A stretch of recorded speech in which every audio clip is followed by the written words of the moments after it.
Vous écoutez Du Trizac. Cube Radio. On a vu les manifestations à travers le pays. On a vu à Montréal manifestations que l'on dit pro-palestiniennes. Il y en a là-dedans qui applaudissaient le Hamas et tout le monde réagit de la même façon. Là. On va pas laisser ça déraper. Et là, on parle de 4000 morts jusqu'à maintenant là, dans ce conflit qui a été provoqué par le Hamas, qui s'en est pris à des civils. Faut le comprendre aussi. Avec nous, l'ancien policier de la Sûreté du Québec et président de la firme de sécurité Vigitech, Paul Laurier. Paul, bonjour. Bonjour, Benoît. Bonjour. Est-ce qu'on comprend vraiment ce qui se passe, là, les manifestations, les dangers de dérapage, l'infiltration de quelques individus peut-être terroristes qui ont des plans à long terme, les loups solitaires? Est-ce qu'on a une bonne image de ce qui se passe? Ben, en fait, ce qui est en train de se dessiner, puis la France l'a vécu, l'Allemagne est sur déjà un pied d'alerte, il y a déjà un crime haineux aux États-Unis. On va commencer à avoir de plus en plus d'événements qu'on dit isolés. On va recommencer ce qu'on a vu avec l'État islamique. Hein? On a vu en terrorisme, là, c'était des événements qui étaient très peu fréquents. Là, c'est devenu de plus en plus fréquent. Dernier épisode assez difficile, la naissance de l'État islamique, ces crimes un peu partout. Ben, avec ce qui se passe présentement en Israël, on va voir probablement le même type d'événements, des manifestations, des gens qui vont infiltrer les manifestations et le djihad islamique qui est l'appel au djihad contre les sociétés occidentale, ben ça s'en vient. C'est ce qui nous pointe au bout du nez. Et puis là, ben il va falloir resserrer la sécurité un peu partout. Vous êtes allé, Paul, à Gaza en 2017. Là, vous avez vu sur place là, toute cette mouvance islamique, les conséquences que ça peut avoir sur un peuple lui, qui veut juste payer ses comptes puis manger à sa faim. En fait, je suis pas allé à Gaza directement. Je suis allé en Israël en mission économique avec des politiciens. J'étais avec les jeunes, la jeune chambre de commerce. Et puis, on était là on a rencontré, on était en technologie d'information. C'était le forum sur la cyber. Puis déjà, tu pouvais sentir, tu la sens, la tension. Quand tu es à Jérusalem, tu sens la tension. Quand tu te déplaces, on est allé à Masada, on est allé à Mer-Morte. Quand tu te déplaces en Cisjordanie, on sentait déjà la tension. Là, ce qu'on voit, l'éclatement, puis quand tu regardes les frontières de ce pays-là, tu comprends assez rapidement que des enjeux, il y a l'enjeu local, mais il y a l'enjeu international. Tu as là Hezbollah, mouvement chiite, au nord, tu as à côté la Syrie, Russie derrière, des gens qui sont en guerre avec des dictatures. Au nord, tu as Gaza, au sud, tu as Gaza, l'Égypte. Le Fatah qui est dans Cisjordanie, qui est un mouvement plus modéré, puis tu as des discussions que tu peux pas avoir là, mais que dans le fond, ces discussions-là qui n'ont pas lieu à l'interne, ben on les a à l'externe. Là, on va exporter un conflit. Plusieurs horizons. Là. Si on a le mouvement chiite qui commence si on a le Hezbollah qui se mêle de la partie, c'est sûr qu'on va exporter le conflit. Et c'est sûr que l'appel aux combattants, on voit des manifestations.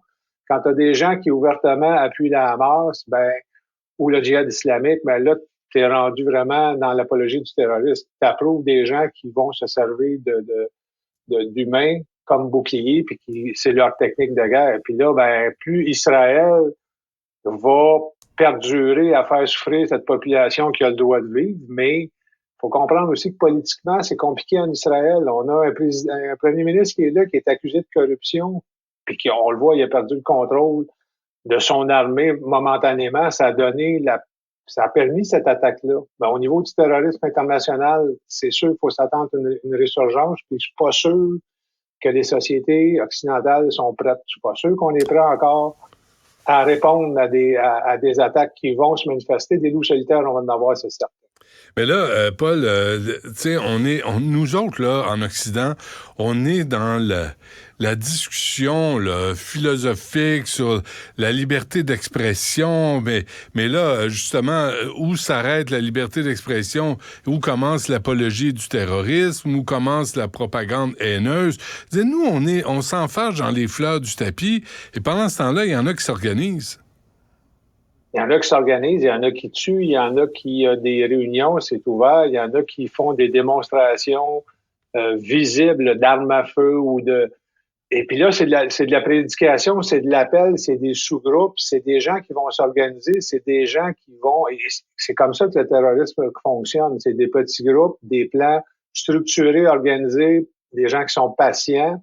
Et quand ils passent à l'attaque, ben les sociétés, on se réveille, ben, qu'est-ce qui s'est passé? Mm. Les structures de terrorisme, on a répondu au Québec, exemple, avec une structure policière qui a été complètement démantelée. Maintenant, après l'État islamique, là, on a probablement 2 ou 3 analystes dans le fond d'un bureau à quelque part qui font une vigie sur Internet, alors qu'on n'a pas sur le terrain des gens qui sont proactifs, qui vont recueillir leurs renseignements. Au Canada, on est les gens de la GRC, de l'équipe intégrée sur la sécurité nationale, les effectifs ont été considérablement réduits. Et bien là, c'est des gens qui font une immigration. On accepte tellement de réfugiés, juste en ressources humaines pour étudier ces dossiers-là, pour s'assurer Ouais.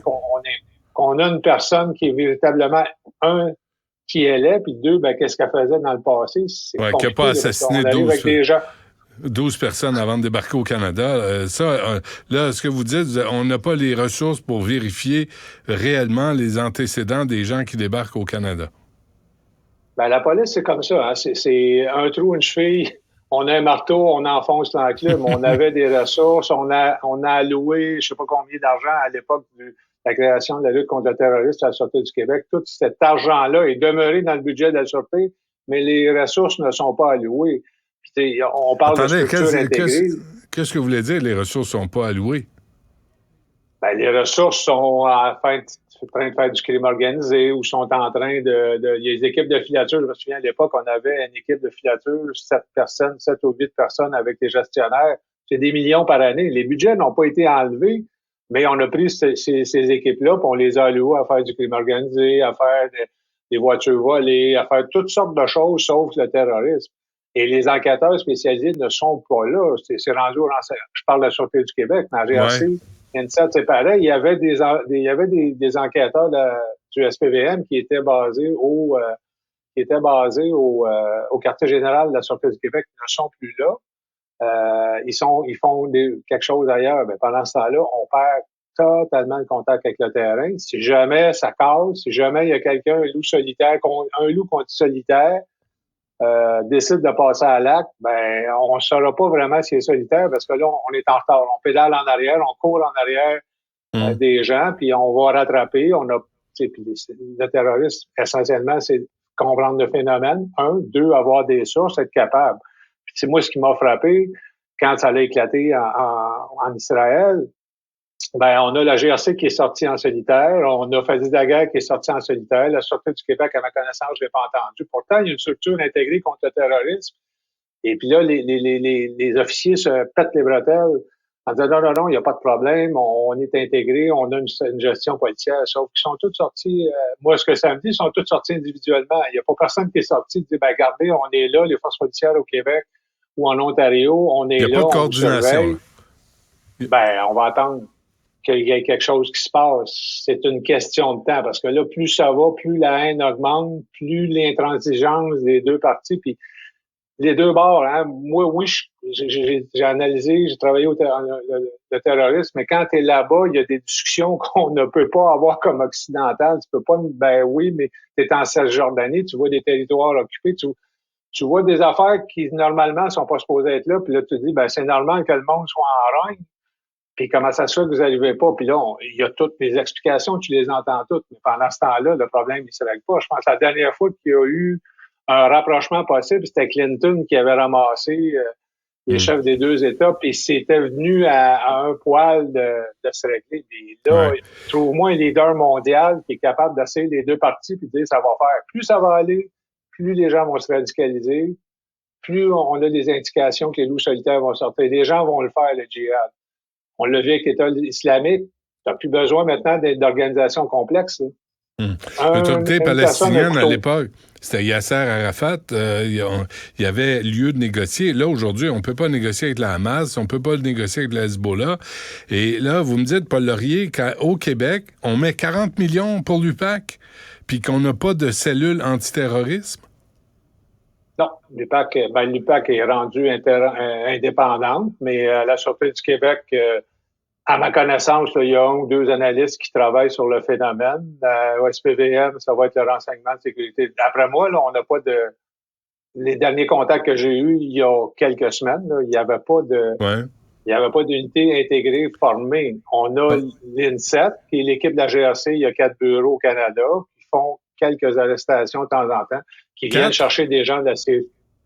4 ou 5 arrestations qui ont. Il y en a 4 au Canada. Tu as Vancouver, Toronto, Montréal, puis je pense qu'il y en a une autre là, qui ont des Pense- bureaux spécialisés. Pensez-vous que les crinqués, de quel côté que ce soit, là, moi je m'en fous, là, mais les crinqués, surtout religieux, là, sont au courant de ce que vous venez de dire?